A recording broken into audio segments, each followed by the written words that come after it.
अस्सलाम वालेकुम students, welcome to bio with Anila. Class 10 का टॉपिक जो मेरी हम इस वीडियो में डिस्कस करने लगे हैं वो है बेसिकली एंडोक्राइन ग्लैंड्स। बेटा हम लोग थर्ड चैप्टर जो डिस्कस कर रहे हैं वो हम लोगों ने कोऑर्डिनेशन एंड कंट्रोल के और ये देखा था कि ह्यूमन बॉडी के अंदर दो तरह की कोऑर्डिनेशन होती है। एक होती है जी नर्वस कोऑर्डिनेशन और एक होती है केमिकल कोऑर्डिनेशन। ठीक है, नर्वस कोऑर्डिनेशन जिसमें कि ब्रेन और स्पाइनल कॉर्ड इन्वॉल्व होता है, जो कि हम लोग सारे के सारे टॉपिक्स जो है वो कवर कर चुके हुए हैं। आज हम लोग बहुत ही इंपॉर्टेंट पढ़ने लगे टॉपिक जिसका नाम है एंडोक्राइन सिस्टम। स्टार्ट करते हैं, बिस्मिल्लाहिर्रहमानिर्रहीम। एंडोक्राइन सिस्टम जो है बेसिकली दो तरह के ग्लैंड्स पे मुश्तमिल है। एक है हमारे पास एंडोक्राइन ग्लैंड्स और एक है एक्सोक्राइन ग्लैंड्स। ठीक है जी, पेपर में अक्सर जो होता है ये डिफरेंस आ जाता है, what is the difference between endocrine glands and exocrine glands. ठीक है, एंडोक्राइन ग्लैंड्स और एक्सोक्राइन ग्लैंड्स ये वो ग्लैंड्स हैं बेसिकली जो कि सिक्रीट करते हैं ख़ास किस्म के केमिकल्स जिनको कहा जाता है हार्मोन्स। क्या कहा जाता है? ये दोनों जो हैं बेसिकली बेटा ये सिक्रीट करते हैं ख़ास तरह के केमिकल जिनको क्या कहा जाता है? हार्मोन्स कहा जाता है। ये हार्मोन्स बहुत ही इंपॉर्टेंट, आप लोगों ने सुना ही होगा कि हार्मोनल इम्बैलेंस हुआ हुआ तो बॉडी जो होती है उसमें काफ़ी ज़्यादा चेंजेस आ जाती हैं। तो दोनों ही ग्लैंड्स जो हैं, चाहे वो एंडोक्राइन ग्लैंड्स हों चाहे वो एक्सोक्राइन ग्लैंड्स हों, ये सिक्रीट करते हैं अपने स्पेशल केमिकल जिनको हार्मोन्स कहा जाता है। तो फिर हमारे पास डिफरेंस क्या है एंडोक्राइन और एक्सोक्राइन में? एंडोक्राइन जो ग्लैंड्स होते हैं, सबसे इंपॉर्टेंट बात है कि ये डक्टलेस होते हैं। डक्टलेस का मतलब होता है, अभी बताती हूँ, दीज आर डक्टलेस ग्लैंड्स। ठीक है जी, duct mean tube, less mean without. Duct mean tube and less mean without means कि ये डक्टलेस होते हैं कि ये अपने हार्मोन्स जो होते हैं किसी ट्यूब वगैरह में सिक्रीट नहीं करते, डायरेक्टली किस में सिक्रीट करते हैं? ब्लड में सिक्रीट करते हैं। जबकि जो एक्सोक्राइन ग्लैंड्स होते हैं these are ducted glands. Ducted का मतलब होता है दे हैव प्रॉपर ट्यूब्स। अभी समझाती हूँ। देखिए बेटा, आपकी बॉडी में जो ब्लड भी है वो पूरा के पूरा, आप लोग 9th में पढ़ के आए हो कि वो ब्लड वेसल्स के अंदर मौजूद होता है। ब्लड वेसल्स क्या है? हमारे पास खून की शरेयानें जिसको कहा जाता है, आर्टरीज होगी, वेन्स होगी, और वो ब्लड जहाँ जहाँ जाता है बॉडी के हर सेल तक जो उसकी रिक्वायरमेंट होती है, चाहे वो ऑक्सीजन हो चाहे वो कार्बन हो, सब कुछ प्रोवाइड कर देता है। ठीक है, तो बेसिकली बेटा जो हमारे पास एंडोक्राइन ग्लैंड्स हैं, जब इनके हार्मोन्स सिक्रीट होते हैं तो सिक्रीट कहाँ पर होते हैं? ब्लड में होते हैं। फिर ब्लड जहाँ जहाँ जाता है वहाँ वहाँ पर हार्मोन्स ट्रैवल करते हैं, मगर काम सिर्फ वहीं पर करते हैं जहाँ पर इनकी ज़रूरत होती है। टारगेटेड एरिया पे ही जाके जो होता है ये असर करते हैं। मिसाल के तौर पर एक नदी है, वो बह रही है, वो नदी जहाँ जहाँ से गुजरेगी, आपने अगर कोई चीज़ उसमें डाली, आप उसमें डाल दो तो वो पानी जहाँ जहाँ बहेगा वो चीज़ वहाँ पर जाएगी, मगर जिसको ज़रूरत होगी वो वहाँ से उसको पिक कर लेगा।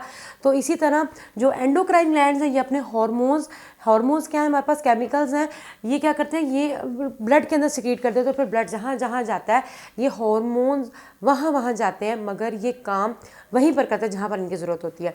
जबकि जो एक्सोक्राइन ग्लैंड्स है इनकी प्रॉपर ट्यूब्स होती है, ये भी अपने हार्मोन्स बनाते हैं, मगर ये किस में सिक्रीट करते हैं? स्पेशल डक्ट्स में। फॉर एग्जांपल बेसिकली बेटा हमारा जो पैंक्रियाज होता है पैंक्रियाज लबलबे को कहा जाता है, जो कि हम लोग पढ़ेंगे कि वो एंडोक्राइन भी है और एक्सोक्राइन भी है। मीन्स कि वो आधा उसका पोर्शन एंडोक्राइन है और आधा एक्सोक्राइन है। मगर जो हमारे पास, अगर आप ये डाइजेस्टिव सिस्टम हम थोड़ा सा ड्रॉ करें ह्यूमन बॉडी का, ये स्टमक है। स्टमक के बाद दिस इज़ योर स्टमक या ह्यूमन बॉडी का स्टमक है। ये आ जाता है जी स्मॉल इंटेस्टाइन। ठीक है, स्मॉल इंटेस्टाइन का फर्स्ट पार्ट है बेसिकली ड्यूडेनम। इसके फ़ौरन ऊपर यहाँ पर बेसिकली बेटा लिवर होता है, इंसानी जो लिवर है, प्लस यहाँ पर पत्ते की तरह का पैंक्रियाज होता है। ये बताने का मकसद ये पैंक्रियाज, अब पैंक्रियाज और लिवर में से एक खास तरह की डक्ट आ रही है, वो सीधा अपनी सिक्रीशन जो होती है वो स्मॉल इंटेस्टाइन के पोर्शन में डालती है।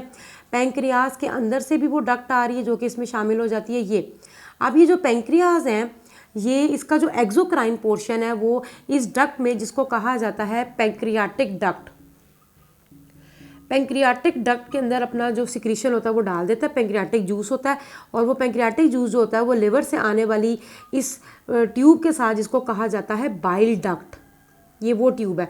सो पैंक्रियाज ने अपनी सिक्रीशन पैंक्रियाटिक डक्ट में पोर की, और ये पैंक्रियाटिक डक्ट जो होती है ये फिर सीधा जो होती है आपके स्मॉल इंटेस्टाइन में एंटर होती है और फूड को डाइजेस्ट करने में जो होता है ये हेल्प आउट कर रहा होता है। तो ये एक्सोक्राइन, मतलब मैंने आपको समझा दिया कि exocrine gland, for example pancreas are both endocrine and exocrine. अब हमारे पास एंडोक्राइन हम लोग जब इंशाल्लाह ताला तफसील से हार्मोन्स पढ़ेंगे तो देखेंगे, मगर बेसिकली बेटा या जब ग्लैंड्स पढ़ेंगे, ये जो मैंने आपको एक्सोक्राइन का पोर्शन बता दिया कि जो पैंक्रियाज होते हैं, लबलबा जिसको कहा जाता है, ये ख़ास तरह का जूस प्रोड्यूस करता है जिसको पैंक्रियाटिक जूस कहा जाता है। और ये पैंक्रियाटिक जूस खास तरह की ट्यूब होती है जिसको पैंक्रियाटिक डक्ट कहा जाता है, उसमें रिलीज़ करते हैं। और ये पैंक्रियाटिक डक्ट जो होती है फिर सीधा स्मॉल इंटेस्टाइन में एंटर होती है और खाने को डाइजेस्ट करने में हेल्प करता है। कौन सा? वो जो पैंक्रियाटिक जूस है। ठीक है जी, 9th में आप लोग डाइजेस्टिव सिस्टम में पढ़ के आए हो वैसे। ओके तो ये हमारे पास एंडोक्राइन और एक्सोक्राइन में डिफरेंस है। ये जो एंडोक्राइन सिस्टम है पूरा के पूरा ह्यूमन की तरह ये भी बहुत ही इंपॉर्टेंट है। क्यों? क्योंकि जिस तरह बॉडी में अगर रिप्रोडक्शन का चाहे प्रोसेस होना हो, चाहे बॉडी की ग्रोथ होनी हो, या जिस्म के अंदर अगर पानी ज़्यादा हो रहा है तो कितना पानी जो उसको जिस्म में रहना चाहिए, बाकी को एक्सक्रीट आउट हो जाना चाहिए, ये सारा का सारा कौन कंट्रोल कर रहा होता है? हमारा एंडोक्राइन सिस्टम कंट्रोल कर रहा होता है। ये सिर्फ हमारे में नहीं है, डिफरेंट एनिमल्स में भी ये पूरा का पूरा सिस्टम चल रहा है। ये बेटा जो बर्ड्स होते हैं जो माइग्रेशन करते हैं, एक सर्दियों के जब शदीद ठंड के इलाके आते हैं तो वो वहाँ से सर्दी के मौसम में ये ठंडे इलाके से गर्म इलाकों में क्यों ट्रैवल करते हैं? इनको ठंड का एहसास होता है मगर इनके अंदर हार्मोनल चेंज आती है जो कि इनको मजबूर करती है कि ये माइग्रेट करे। ठीक है, 9th में आप लोगों ने होबरा बस्टर्ड या होबारा बस्टर्ड पढ़ा था कि वो माइग्रेशन होती है उसकी फ्रॉम विंटर में, जब वो सोवियत टेरिटरी से वो मूव करते हैं थर और चोलिस्तान में जहाँ पर उनका हंट हो जाता है, तो वो इसी वजह से होता है कि उनके अंदर हार्मोनल चेंज आती है। तो नर्वस जितनी ज़्यादा इंपॉर्टेंट नर्वस कोऑर्डिनेशन है उतनी ही ज़्यादा केमिकल कोऑर्डिनेशन है, जिसमें हमारे ग्लैंड्स इन्वॉल्व है। कौन से ग्लैंड्स हैं? Mostly endocrine. हम लोग अब एंडोक्राइन ग्लैंड्स के बारे में पढ़ेंगे। तो जो फर्स्ट ग्लैंड है, मोस्ट इंपॉर्टेंट ग्लैंड, बहुत इंपॉर्टेंट है, उसका क्या नाम है? हमारे पास पिट्यूटरी ग्लैंड। ठीक है जी, स्टार्ट करते हैं पिट्यूटरी ग्लैंड को।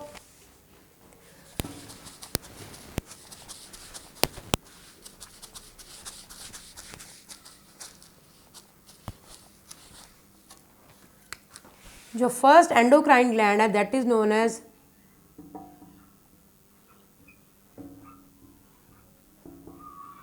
Pituitary gland. पिट्यूटरी ग्लैंड जो होता है, हम लोग ब्रेन के टॉपिक में डिस्कस कर चुके हुए हैं कि जो ब्रेन का ब्रेन का पार्ट था हाइपोथैलेमस, उसके साथ पिट्यूटरी ग्लैंड जो होता है वो अटैच होता है। पिट्यूटरी ग्लैंड जो होता है, अगर ये हम लोग थोड़ा सा ब्रेन का स्केच ड्रॉ करें, यहाँ पर मिसाल के तौर पर ये थैलेमस है, तो ये हाइपोथैलेमस का पोर्शन यहाँ पर आ जाता है। हाइपो का मतलब होता है बिलो, थैलेमस, हाइपोथैलेमस के साथ छोटा सा जो होता है वो पिट्यूटरी ग्लैंड जो इन्वॉल्व होता है। और बेसिकली बेटा ये क्यों इंपॉर्टेंट है, इसको मास्टर ग्लैंड कहा जाता है। पेपर में अगर आ जाता है कि मास्टर ग्लैंड के ऊपर नोट लिखें तो आपको पता होना चाहिए कि वो कौन सा ग्लैंड है, पिट्यूटरी ग्लैंड है। पिट्यूटरी ग्लैंड जो होता है बेसिकली इसको मास्टर ग्लैंड क्यों कहा जाता है? क्योंकि एक तो ये खुद भी बॉडी के डिफरेंट फंक्शंस को कंट्रोल कर रहा है, प्लस ये दूसरे एंडोक्राइन ग्लैंड्स को भी कंट्रोल कर रहा है कि वो अपनी अपनी सिक्रीशन करें। That's why it is also known as master gland, because it is also influencing या controlling other endocrine glands, that's why it is known as master gland. ठीक है जी, तो हमारे पास क्या है? पिट्यूटरी ग्लैंड हाइपोथैलेमस के साथ अटैच होता है बेसिकली बेटा। और अगर आप इसकी शेप देखो तो जैसे पी की शेप होती है, मटर की फली की शेप होती है, उसके बराबर इसकी शेप होती है। इसकी दो लोब्स होती हैं, एक होती है एंटीरियर लोब और एक होती है पोस्टीरियर लोब। ठीक है जी, पिट्यूटरी ग्लैंड की हमारे पास एक है जी एंटीरियर लोब और एक है पोस्टीरियर लोब। एंटीरियर लोब जो है वो अपने अपने हार्मोन सिक्रीट कर रही है और पोस्टीरियर लोब अपने हार्मोन सिक्रीट कर रही है। अगर आप लोग ये ग्लैंड्स वाला टॉपिक याद करना चाहते हो तो जैसे ब्रेन की दफ़ा मैंने आप लोगों को वीडियो में अपने समझाया था कि आप एक फ़्लो या स्केच की सूरत में बनाओगे, फ़्लो शीट की सूरत में बना लोगे तो आप लोगों को आसानी से ये टॉपिक याद हो जाएगा। पहले हम लोग डिस्कस करते हैं एंटीरियर लोब और उसके हार्मोन्स, उनके क्या फंक्शन है। अगर हार्मोन ज़्यादा हो जाए तो क्या होता है, अगर कम सिक्रीशन होगी तो क्या होता है। ठीक है, पहले हम लोग एंटीरियर लोब स्टार्ट करते हैं। पहला हम लोग एंडोक्राइन ग्लैंड पढ़े हैं, that is pituitary gland. Pituitary gland that is also known as master gland. कहाँ पर प्रेजेंट होता है? हाइपोथैलेमस में प्रेजेंट होता है और हाइपोथैलेमस के साथ अटैच होता है। और इसकी दो लोब्स हैं, एंटीरियर लोब और पोस्टीरियर लोब। ठीक है जी, अब देखिए आप कि हम लोग सबसे पहले अगर इसकी देखें एंटीरियर लोब को डिस्कस करते हैं। एंटीरियर लोब जो आपकी बुक में मेंशन है, जो दो हार्मोन सिक्रीट कर रहा है, सबसे पहला है STH, एब्रीविएशन है। First hormone is known as STH। STH stand for somatotrophic hormone. Somatotrophin भी कहते हैं या सोमैटोट्रोफिक कहते हैं, सोमैटोट्रोफिक हार्मोन। इसको सोमैटोट्रोफिन भी कहा जाता है, सोमैटोट्रोफिक हार्मोन भी कहा जाता है। सोमैटोट्रोफिक हार्मोन STH, सोमैटोट्रोफिक हार्मोन। ठीक है, और ये क्या करता है, इसका फंक्शन क्या है? ये कंट्रोल करता है जी बॉडी की ग्रोथ को। जो आपकी ओवरऑल बॉडी की ग्रोथ एंड डेवलपमेंट होती है, तमाम ऑर्गन्स अंदर से भी डेवलप हो रहे हैं और ऊपर से फिजिकली भी आप डेवलप हो रहे हो, इसको कौन कंट्रोल करता है? सोमैटोट्रोफिक करता है। बेसिकली बेटा अगर तो ग्रोइंग एज बच्चे की चल रही है उसमें सोमैटोट्रॉफी की अगर ज़्यादती हो जाए या कमी हो जाए तो दो डिजीज़ हो जाती हैं। देखिए सोमैटोट्रॉफिक हार्मोन किसको कंट्रोल कर रहा था, बॉडी की ग्रोथ को। हमारे पास दो केसेस हैं, एक है जी ड्वार्फिज्म और एक है हमारे पास जाइजेंटिज्म। जाइजेंटिज्म भी इसको कहा जाता है, गाइगेंटिज्म भी कहा जाता है। और ये दोनों के दोनों कब हो रहे होते हैं, during growing age. During growing age अगर बच्चा ग्रो कर रहा है और उस केस में अगर तो STH की जो है वो कमी हो जाए, डेफिशिएंसी हो जाए, तो जो डिजीज़ हो जाती है that is known as dwarfism. और अगर तो है हमारे पास इसकी एक्सेस हो जाए तो उसको कहा जाता है gigantism. Somatotrophic hormone is a growth hormone that is controlling the growth of your body. और ड्यूरिंग ग्रोइंग एज, जब बच्चे की ग्रोइंग एज है तो अगर डेफिशिएंसी हो जाए, कमी हो जाए इस हार्मोन की, तो एक बीमारी हो जाती है जिसको ड्वार्फिज्म कहा जाता है। ड्वार्फिज्म का मतलब होता है जिसमें बॉडी जो होती है वो छोटी रह जाती है, इसको बोने कहा जाता है। छोटे उम्र उनकी एज बढ़ रही होती है मगर उनका कद नहीं बढ़ रहा होता, इंटरनल ऑर्गन्स नहीं बढ़ते, बोने जिनको कहा जाता है, ये ड्वार्फिज्म है। और जाइजेंटिज्म जो होता है बेसिकली बेटा जब ग्रोइंग एज में ही इसकी एक्सेस हो जाए, ज्यादती हो जाए किसकी, STH की, तो जाइजेंटिज्म होता है जिसमें बॉडी एक्स्ट्राऑर्डिनरी जो होती है वो लार्ज हो जाती है। पाकिस्तान में जो एग्जांपल है वो आलम चन्ना साहब थे जो जिनकी अब डेथ हो चुकी है, वो काफ़ी ज़्यादा टॉल हाइटेड थे। बेसिकली बेटा वो उनकी हाइट एक्स्ट्राऑर्डिनरी वो टॉल थे। तो जब वो इतने ज़्यादा पर्सन जो टॉल होते हैं उनके इंटरनल ऑर्गन्स भी उतने बड़े हो जाते हैं, चाहे उनका दिल हो चाहे गुर्दा हो। तो एंड में जब ये प्रॉब्लम होती है कि जब इन लोगों को किसी भी चीज़ की ट्रांसप्लांट की जरूरत पड़ती है तो इनका डोनर जो होता है वो मैच नहीं करता क्योंकि इनके ऑर्गन्स भी उतने ही बड़े हो चुके होते हैं। जाइजेंटिज्म या गाइगेंटिज्म वो डिजीज़ है जिसमें कि STH जो वो ज़्यादा सिक्रीट हुआ है, जिसमें कि काफ़ी ज़्यादा बॉडी जो होती है वो लंबी हो जाती है। आप लोग नेट पे जाके सर्च करो, आप जाइजेंटिज्म की डिजीज़ लिखो और उससे रिलेटेड पर्सन लिखोगे तो डायग्राम उनकी समेत जो तस्वीरें भी आ जाती हैं।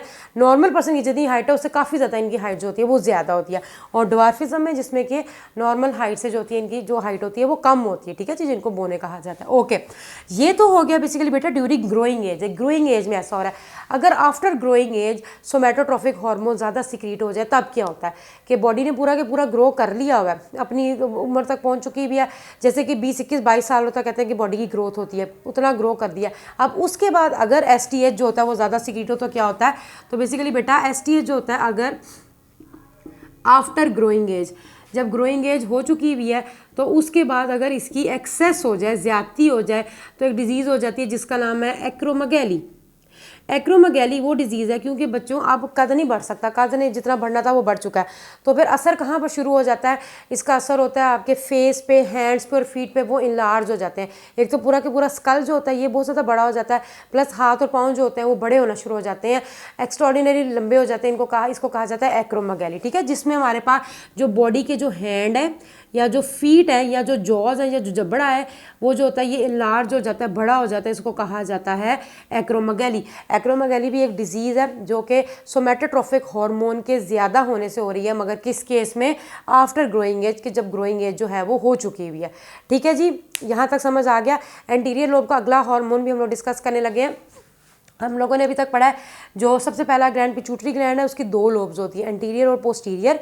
एंटीरियर लोब जो होती है ये हमारे पास सिक्रीट करी दो हार्मोन्स। पहला हम लोगों ने पढ़ा है STH जिसको कहते हैं सोमैटोट्रॉफिक हार्मोन, इसका दूसरा नाम ये ग्रोथ हार्मोन है, बॉडी की ग्रोथ कर रहा है। और अगर तो ग्रोइंग एज के दौरान इसकी कमी हो जाए तो ड्वार्फिज्म हो जाती है, और अगर इसकी ज़्यादती हो जाए तो जाइजेंटिज्म या गाइगेंटिज्म हो जाता है। और अगर आफ्टर ग्रोइंग एज इसकी ज़्यादती हो जाए तो एक डिजीज़ है जिसका नाम है एक्रोमेगैली, जिसमें के हाथ पाँव या जबड़े वगैरह जो होते हैं वो ज़्यादा बड़ा हो जाता है। फेस इनका देख ही पता चलता है, इनका जबड़ा एक्स्ट्रॉर्डिनरी जो होता है वो बड़ा हो जाता है।